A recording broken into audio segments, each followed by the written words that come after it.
داعش جو ہے وہ دوسرے اسکول آف تھاٹ سے ہے، تو وہ ان پہ اٹیک بھی کری ہے، وہ افغانستان میں بھی کری ہے، ادھر بھی کری ہے. تو مولانا صاحب کے حوالے سے ہے کہ ان کا اثر رسوخ ہے کافی. نواز شریف کا رول اس لیے امپورٹنٹ بنتا ہے کہ نواز شریف نے ماضی میں بھی پولیٹیکلی ان دہشت گردی کے معاملات کو حل کرنے کی کامیاب کوشش کی. اس وقت وہ اس تمام قومی معاملات سے الگ ہو کر بھی ناراض ہو کر بیٹھ سکتے ہیں، انتشاری قوتوں کے ساتھ بھی مل سکتے ہیں، اور ہمیں پتہ ہے انتشاری قوتوں کی طرف سے انہیں بڑی آفریں بھی ہیں.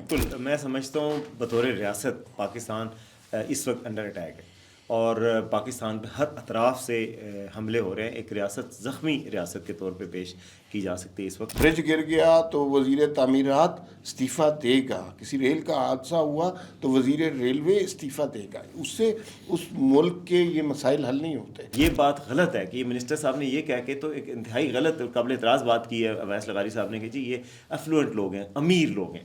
امیر لوگ نہیں ہیں، یہ لوور مڈل کلاس ہے. کل آپ نے انکشاف کیا کہ آپ کی بیگم کو نواز شریف صاحب کی بیگم نے سونے کے ایک زیورات دیے جب سعودی عرب گئے، اور وہ زیورات آپ نے لے لیے. کہتے ہیں ہم نے سمجھا جوڑا ہوگا، گھر آ کے کھولا تو میں نے بیگم کو کہا صدقہ کر دو.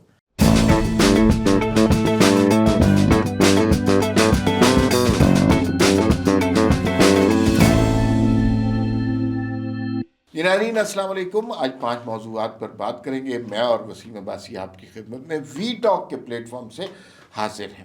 5 موضوعات کون سے ہیں؟ پہلی بات تو یہ ہے کہ جعفر ایکسپریس کے حوالے سے خواجہ آصف نے، وزیر دفاع نے کہا کہ بڑا شور مچ رہا ہے بھائی استعفیٰ دے استعفیٰ دے، اگر میں استعفیٰ دے دوں گا تو دہشت گردی ختم ہو جائے گی. تو یہ بڑا امپورٹنٹ سگنیفیکنٹ بات ہے، اس پہ بات کریں گے.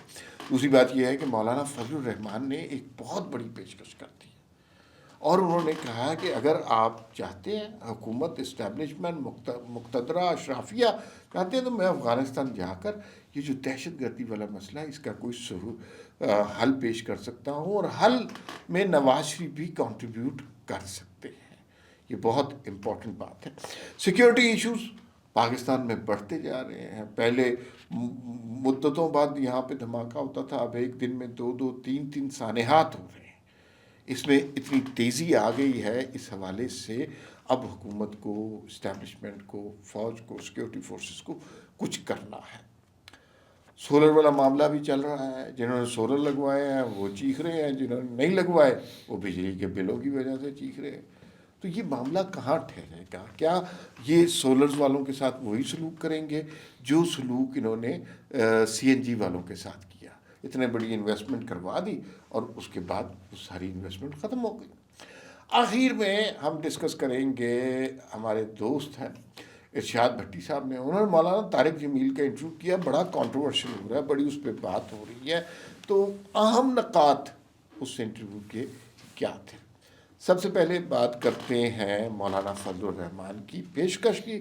مولانا فضل الرحمان ظاہر ہے بڑے کی پلیئر ہیں اس وقت، تو صرف حکومت کے حوالے سے نہیں ہے، وہ پاکستان افغانستان کے تعلقات کے حوالے سے.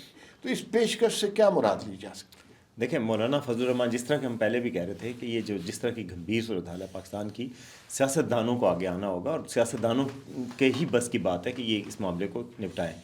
تو مولانا صاحب نے اپنے پیشکش بھی کی ہے، انہوں نے میڈیا سے بات بھی کی ہے اس دن، اور انہوں نے بڑی زیرک ایک رہنما کے طور پہ بات چیت کی ہے. انہوں نے کہا افغانستان کے حوالے سے اگر مجھے ریاست ذمہ داری لگاتی ہے تو میں چلا جاتا ہوں. اس سے پہلے بھی وہ مولانا صاحب جا چکے ہیں. مولانا صاحب کا جو مکتبہ فکر ہے، جو اسکول آف تھاٹ ہے، ریلیجیس اسکول آف تھاٹ، وہی اسکول آف تھاٹ برسر اقتدار ہے افغانستان میں. اچھا، جو داعش حملے کر رہی ہے وہ اس اسکول آف تھاٹ پہ حملے کر رہی ہے، جو دیوبندی اسکول آف تھاٹ ہے، اور داعش جو ہے وہ دوسرے اسکول آف تھاٹ سے ہے. تو وہ ان پہ اٹیک بھی کر رہی ہے، وہ افغانستان میں بھی کر رہی ہے، ادھر بھی کر رہی ہے. تو مولانا صاحب کے حوالے سے ہے کہ ان کا اثر رسوخ ہے کافی.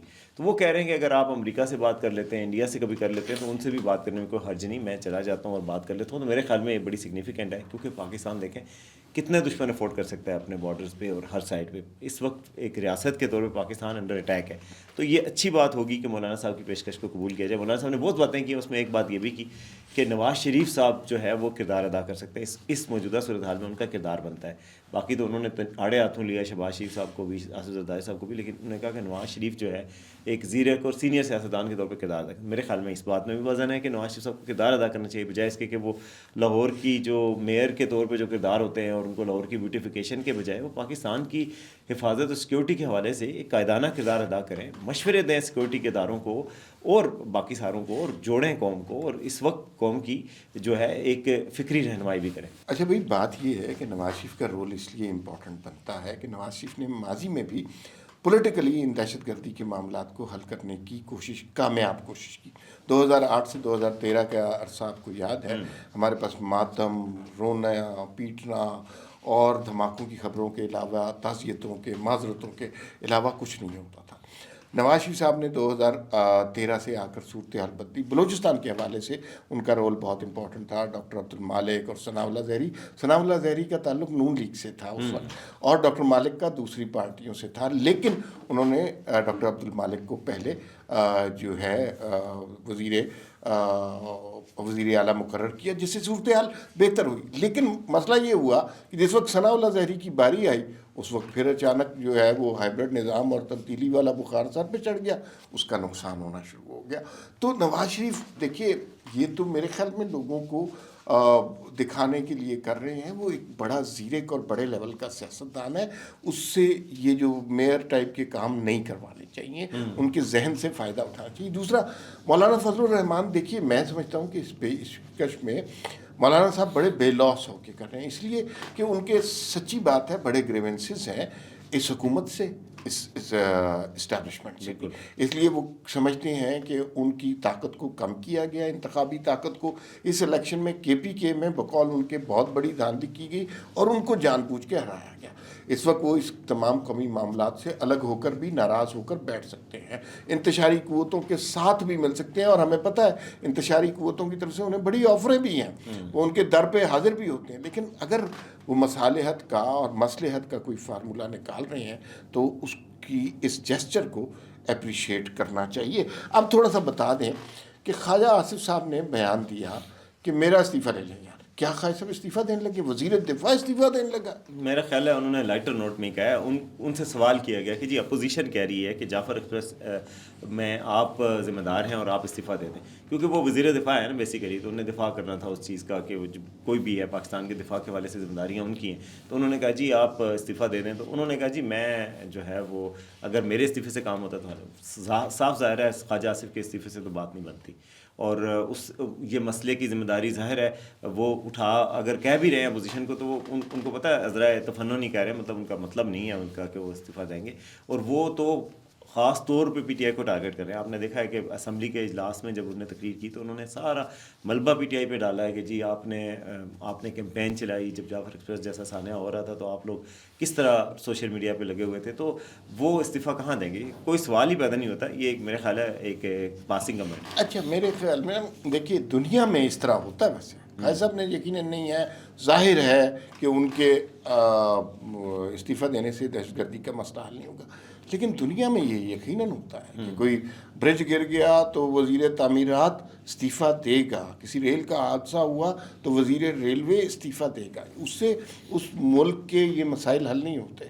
لیکن یہ جیسچر ہوتا ہے اس بات کا کہ آپ اپنی ذمہ داری لے رہے ہیں. سیاستدان جو عوام کے ووٹوں سے کسی ایک منصب پر پہنچے ہوتے ہیں, وہ اس بات کو فیل کر رہے ہیں کہ یہ ان کی ناکامی ہے, اس کا ملبہ ان کے اوپر پڑے گا اور انہیں استعفیٰ دینا چاہیے.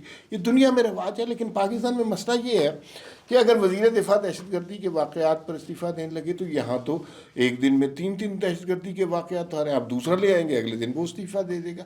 تو دونوں اینگل اس کے دیکھنے چاہیے کہ دونوں طرح سے بات ہے. دوسرا, جب ہم بات یہ کر رہے ہیں, ہمیں اس بات پر بھی بات کرنی چاہیے کہ جس تواتر اور تسلسل کے ساتھ دہشت گردی کے واقعات شروع ہو گئے ہیں, اس کو مختلف چیزوں سے جوڑا جا رہا ہے. ایک طریقہ یہ ہے, اس کو پولیٹیکل دیکھیں کہ عمران خان کی ایک اینٹی اسٹیبلشمنٹ کیمپین شروع ہوئی ہے, کچھ لوگ اس کو ریلیٹ کر رہے ہیں, جو کہ میرے خیال میں درست طریقہ ہے. ایک بلوچستان میں اب انسرجنسی کی کیفیت ہے, وہاں پر کچھ لوگ جو ہیں BLA جیسی تنظیمیں کام کر رہی ہیں, وہ ایک اینگل ہے. ایک اینگل اس میں انٹرنیشنل بھی ہے کہ دنیا کی قوتیں ہمارے ساتھ کیا کرنا چاہتی ہیں، اور ان کے افغانستان کے ساتھ ہمارے جو مراسم پیدا ہو گئے ہیں، بھارت کی جو انوالومنٹ ہے، خارجی ایک لفظ ہم نے نیا سننا شروع کیا ہے، یہ کون لوگ ہیں. تو یہ کمپلیکس ایشو ہے، اور لیکن اس کا خمیازہ پاکستان کو ہر روز برداشت کرنا، بھگتنا پڑ رہا ہے. بالکل، میں سمجھتا ہوں بطور ریاست پاکستان اس وقت انڈر اٹیک ہے، اور پاکستان پہ ہر اطراف سے حملے ہو رہے ہیں. ایک ریاست زخمی ریاست کے طور پہ پیش کی جا سکتی ہے اس وقت، کیونکہ دیکھیں آپ فتنۃ الخوارج اپنے طور پہ اٹیک کر رہا ہے، BLA اپنے طور پہ اٹیک کر رہی ہے، انفارمیشن وارفیئر الگ سے چل رہی ہے. تو بیسیکلی زخم جو ہے نا چھلنی ہے پاکستانی ریاست کا اس وقت، اور اس وقت پاکستانی ریاست کو ہیلنگ ٹچ کی ضرورت ہے. اور اس ہیلنگ ٹچ کے لیے میرے خیال ہے تمام قوتوں کو مل کے بیٹھنا ہوگا، اور یہ ایک آغاز ہوگا جو قومی اسمبلی میں یہ قومی سلامتی کمیٹی پارلیمانی کمیٹی کا اجلاس ہونے جا رہا ہے، جس میں کہ اعلیٰ عسکری حکام بریفنگ دیں گے، اور مل کر جو سیاستدان ہیں وہ کوئی ایجنڈا بنائیں گے. اور میرا خیال ہے اس چیز کی بہت ضرورت ہے. دیکھیں وفاق کی جو پاکستان کو ماننے والی تمام قوتیں جو پاکستان کے آئین اور پرچم کو مانتی ہیں، ان کو ہمیں دشمن ڈکلیئر نہیں کرنا چاہیے، ان کو ساتھ لے کے چلنا چاہیے. اور جو لوگ پاکستان کے پرچم سے متصادم ہیں، پاکستان کی آئیڈیالوجی کو بدلنا چاہتے ہیں، پاکستان کے وے آف لائف کو تھریٹن کر رہے ہیں اور پاکستان پہ اپنی مرضی مسلط کرنا چاہتے ہیں، ان کو دشمن سمجھ کے ان کو ٹریٹ کرنا چاہیے. وسیم صاحب، اس کا ایک حل ممکن نہیں ہے. ہم یہ نہیں کہہ سکتے کہ ایک سائڈ کو ہم نے ٹیکل کر لیا تو معاملات سارے حل ہو گئے. اس کی ملٹی پرونگڈ اس کا سلوشن ہونا چاہیے. اس کا سیاسی حل بھی ہونا چاہیے، اس کا عسکری حل بھی ہونا چاہیے. یہ جو خارجی جو آگے ہیں، جو نہ مذہب کو مانتے ہیں، جو مساجد کو شہید کرتے ہیں، جو معصوم بچوں کو شہید کرتے ہیں، جو سویلینز کی آبادی پہ خودکش بمبار بن کے برستے ہیں، ان کا کوئی حل نہیں ہے. ان کا سیاسی حل نہیں ہے، ان کا عسکری حل ہے. ان کو ختم کرنا اور بہت ضروری ہے، کیونکہ ان کی جو مذہب کی انٹرپریٹیشن ہے وہ کچھ اور ہے، بہت چھوٹی سی کنولیوٹیڈ تو قسم کی ہے. جب تک ہم ان کو ختم نہیں کریں گے. اچھا، پھر اس کا ایک حل میڈیا سے بھی ریلیٹڈ ہے. میڈیا میں بھی ہمیں کلیئر سٹانس لینا پڑے گا، اور وہ باتیں جو نہیں کہی جا رہی وہ کھل کے کہنی پڑیں گی. بعض اوقات آپ اپنی غلطیوں کو نہیں مانتے اور ماضی پہ پردہ ڈال کر آگے چلنے کی کوشش کرتے ہیں. اس طرح نہیں ہوتا. تو مطلب اس کے کئی اینگل ہیں. انٹرنیشنل لیول پر ہمیں ڈپلومیسی کے لیول پر کچھ اور کرنا پڑے گا.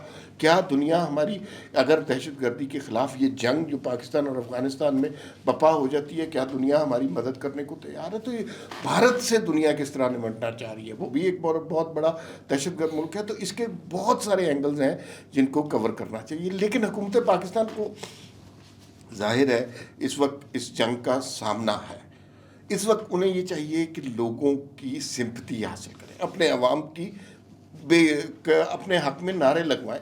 لیکن جو یہ سولر پہ کر رہے ہیں اس سے تو عوام اور ناراض ہو گئے. دیکھیں جی، یہ تو کوئی سمجھ نہیں آ رہی کہ گورنمنٹ جو ہے وہ اپنی کنسلٹیشن کا دائرہ کیوں نہیں وسیع کرتی.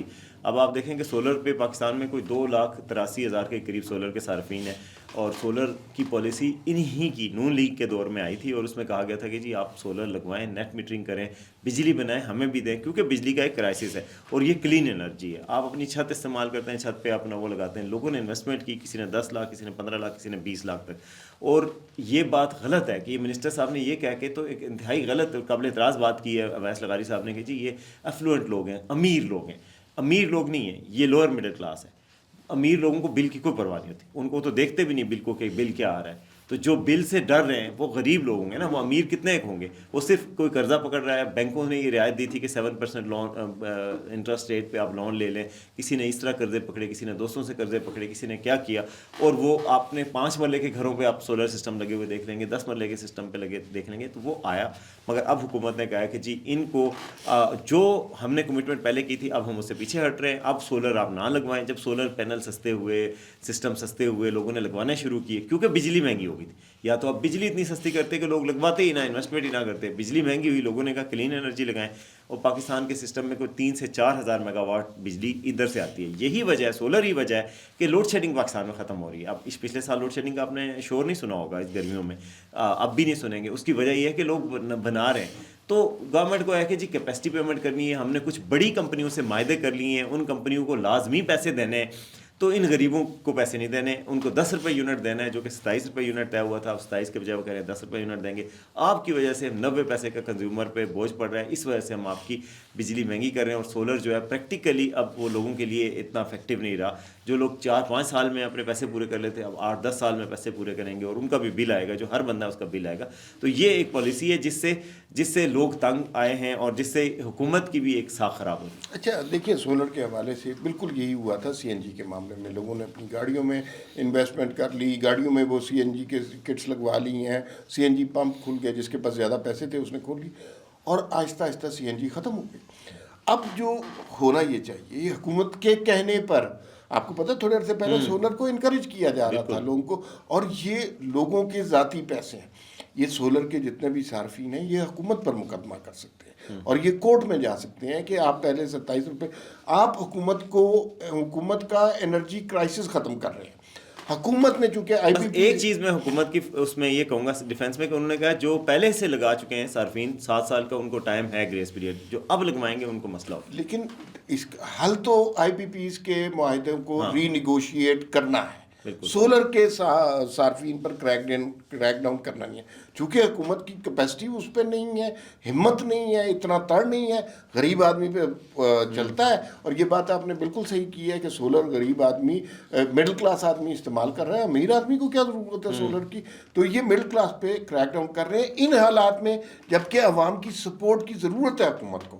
تو یہ کس طرح کی حرکتیں کر رہے ہیں, اس سے نقصان کر رہے ہیں. آخر میں ایک بات, ویسے اس طرح کی باتیں ہم اپنے شو میں ڈسکس نہیں کرتے, لیکن چونکہ بہت وائرل ہو رہی ہے, ہمارے دوست ہیں ارشاد بھٹی صاحب, انہوں نے مولانا طارق جمیل کا ایک انٹرویو کیا ہے اور وہ بڑا وائرل ہو رہا ہے. کچھ اس کے حوالے سے کچھ چیدہ باتیں بتائیں نا. دیکھیے جی, مولانا طارق جمیل صاحب بڑے رسپیکٹڈ اسکالر ہیں, میں تو ان کی بڑی رسپیکٹ ہمیشہ سے کرتا رہا ہوں, ان کے بڑے بیانات سنتا تھا.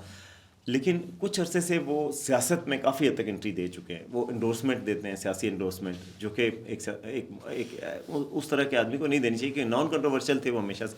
لیکن اب انہوں نے عمران خان صاحب کے حق میں کل بات کی, اس وجہ سے بھی ہم ڈسکس کر رہے ہیں کہ انہوں نے سیاست پہ بات کی, 2 سیاسی ایشو پہ بات کی. ایک تو انہوں نے کہا کہ جی عمران خان سے میں اگر جیل میں جا کے ملوں تو میں ان کو شاباش دوں گا کہ آپ نے تاریخ بدل دی. اور عمران خان جو ہے وہ انہوں نے بتایا کہ وہ عمران خان کے فین ہیں قسم کے, اور ان کے سپورٹر ہیں. دوسری طرف انہوں نے نواز شریف صاحب کے حوالے سے کہا کہ جی میں ان کے جاتا تھا, میں کھانا بڑا اچھا کھلاتے تھے. یعنی آپ کو ایک شخص کی آپ اندھا تعریف کر رہے ہیں, دوسرے شخص کی جس نے آپ کے ساتھ کوئی برائی نہیں کی, لیکن آپ ان کے حوالے سے ایسا تذکرہ کر رہے ہیں جیسے ان کو سیاسی طور پر نقصان پہنچے. آپ نے یہ کہا کہ میں ادھر جاتا تھا, کھانا بڑا اچھا کھلاندا ہے, میں نے کھانا کھایا ہے, ان کا کھانا کھایا. پہلے آپ کہتے تھے کہ آپ کسی کی چائے سے زیادہ کپ کے کسی کے روادار نہیں. کل جو انہوں نے انکشاف کیا, مجھے بڑی حیرت ہوئی, آپ تو کہتے تھے چائے کے کپ سے روادار نہیں. کل آپ نے انکشاف کیا کہ آپ کی بیگم کو نواز شریف صاحب کی بیگم نے سونے کے ایک زیورات دیے جب سعودی عرب گئے, اور وہ زیورات آپ نے لے لیے. کہتے ہیں ہم نے سمجھا جوڑا ہوگا, گھر آ کے کھولا تو میں نے بیگم کو کہا صدقہ کر دو. آپ کو صدقہ کرنے کے بجائے ان کو واپس کر دیتے. اگر آپ سمجھتے ہیں پتہ نہیں وہ صحیح پیسوں کا ہے کہ نہیں ہے, اگر آپ سمجھتے ہیں کہ عمران خان کی بات ٹھیک ہے اور نواز شریف صاحب کو جس طرح عمران خان چور کہتے ہیں, تو آپ نے وہ لے لیا اور وہ کر دیا. تو اس طرح کی جو انہوں نے باتیں کی ہیں ان سے کنٹروورسی پھیلتی ہے. بھٹی صاحب بڑی تیاری کر کے گئے تھے اس دفعہ, پتہ نہیں ان کو کہا گیا تھا کہ تیاری کر کے آیا کریں. انہوں نے ایسی تیاری کی کہ انہیں سوالات ایسے کیے کہ جی آپ حکمرانوں کے دربار میں کیوں جاتے ہیں, آپ ایک عالموں کو حکمرانوں کے دربار میں نہیں جانا چاہیے اسلامی کے تعلیمات کے مطابق. تو انہوں نے کہا جی میرا تو ان سے ملنا جلنا ہے, ان کی عمارت, ان کی مرسیڈیز, ان کی لیموزین, ان کے حوالے سے بات کی کہ آپ کا لائف سٹائل ایسا ہے کہ آپ بڑی بڑی گاڑیوں میں گھومتے ہیں, عام غریب آدمی سے ہاتھ نہیں ملاتے, پیچھے ہٹا دیتے ہیں. باقی آپ حکمرانوں کے درباروں میں جا کے حاضر ہوتے ہیں, نواز شریف صاحب کے پاس جاتے ہیں, عمران خان صاحب کے پاس جاتے ہیں, آرمی چیف کے پاس جاتے ہیں, باجوہ یا اللہ تو نے ہمیں حکمران دیا, اس طرح کی باتیں کرتے ہیں. تو اس پر جو انہوں نے جواب دیا بہت زیادہ کنونسنگ نہیں تھا. جی میں ان سے ملتا جلتا ہوں, میں ان کے پاس جاتا ہوں, تو یہ اس طرح کی باتیں کی ہیں, تو وہ وائرل ہو گیا. ہاں اچھا, اس میں نا دیکھیے مولانا طارق جمیل کو لوگ اپنے تقریبات میں بلاتے ہیں, کروڑہا روپیہ دیتے ہیں. مولانا ایک اس انٹرویو کے حوالے سے یہ بھی بات ہوئی کہ مولانا طارق جمیل کوئی گانا گنگنا رہے تھے. مولانا طارق جمیل کو ساری سیاسی جماعتیں, مولانا بیگم کلثوم نواز کا جنازہ انہوں نے پڑھایا تھا. اس کے علاوہ بہت ساری ایسی چیزیں ہیں جو میرے خیال میں ان کے ذاتی فعل ہیں. مطلب اگر کوئی بلاتا ہے اور پیسے دیتا ہے تو وہ دے رہا ہے نا, کوئی ڈاکہ تھوڑی مار رہے ہیں. جو غلطی ہو رہی ہے کہ مولانا طارق جمیل کو مذہب کی بات کرنی چاہیے تھی, وہ ایک سیاسی جماعت کی بات کرتے ہیں جس نے پاکستان کو نقصان پہنچایا. اس پہ سوچنا چاہیے مولانا صاحب آپ کو. فی الوقت اتنا ہی, پھر ملاقات ہوگی. اللہ حافظ.